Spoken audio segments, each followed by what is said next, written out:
Hello, everyone, and welcome to my channel. Today, I'm going to talk about a mysterious and terrifying topic, Disease X. What is Disease X, and why should we be worried about it? How can we prepare for it, and what are the chances of it happening? These are some of the questions that I will try to answer in this video, based on the latest scientific research and expert opinions. But before we dive into the details, please make sure to subscribe to my channel and hit the bell icon to get notified of my future videos. And if you find this video informative and helpful, please give it a thumbs up and share it with your friends. Now, let's get started with Disease X. Washington Post. It sounds like something Elon Musk might have cooked up. Disease X. In fact, the term was coined years ago as a way of getting scientists to work on medical countermeasures for unknown infectious threats, novel coronaviruses like the one that causes COVID-19, for example, instead of just known ones, like the Ebola virus.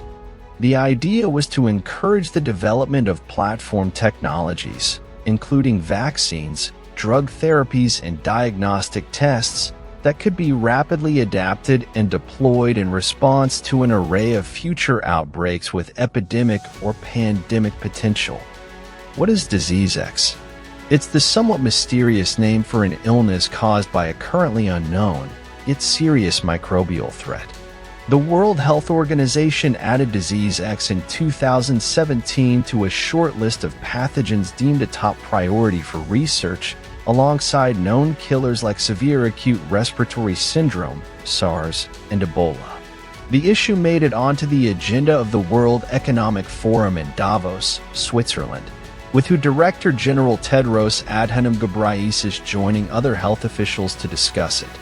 COVID-19, caused by a novel coronavirus, was an example of a Disease X when it touched off the pandemic at the end of 2019. The vast reservoir of viruses circulating in wildlife are seen as a likely source of more such diseases. That's because of their potential to spill over and infect other species, including humans, giving rise to an infection against which people will have no immunity. What's the point of studying Disease X? As the WHO puts it, it's to enable early cross-cutting R&D preparedness that is also relevant for an unknown disease. The humanitarian crisis sparked by the 2014 to 2016 Ebola epidemic in West Africa was a wake-up call. Despite decades of research, there were no products ready to deploy in time to save more than 11,000 lives. In response, the WHO created an R&D blueprint to accelerate development of a range of tools for priority diseases. The current list includes COVID-19, Crimean Congo hemorrhagic fever, Ebola virus disease and Marburg virus disease, Lassa fever, Middle East respiratory syndrome, MERS, and SARS, Nipah and Henipaviral diseases, Rift Valley fever. Zika, Disease X.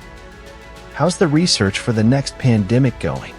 It took just 326 days from the release of the genetic sequence of the SARS-CoV-2 virus to the authorization of the first COVID vaccine. Thanks in part to the work done since 2017 in preparation for Disease X. Now groups like the Coalition for Epidemic Preparedness Innovations, or CEPI, are supporting rapid response vaccine platforms that could develop new immunizations within 100 days of a virus with pandemic potential emerging under a $3.5 billion plan.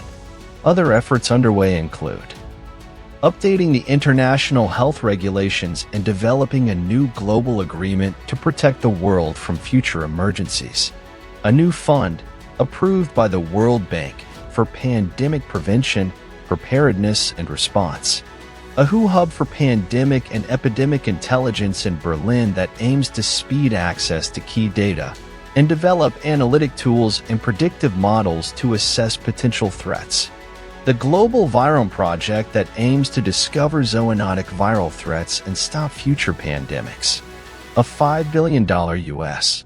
government initiative to develop next-generation vaccines and treatments for COVID-19 called Project NextGen, $262.5 million in funding for a U.S. national network for detecting and responding more efficiently to public health emergencies. Establishment of Global Center for Pandemic Therapeutics.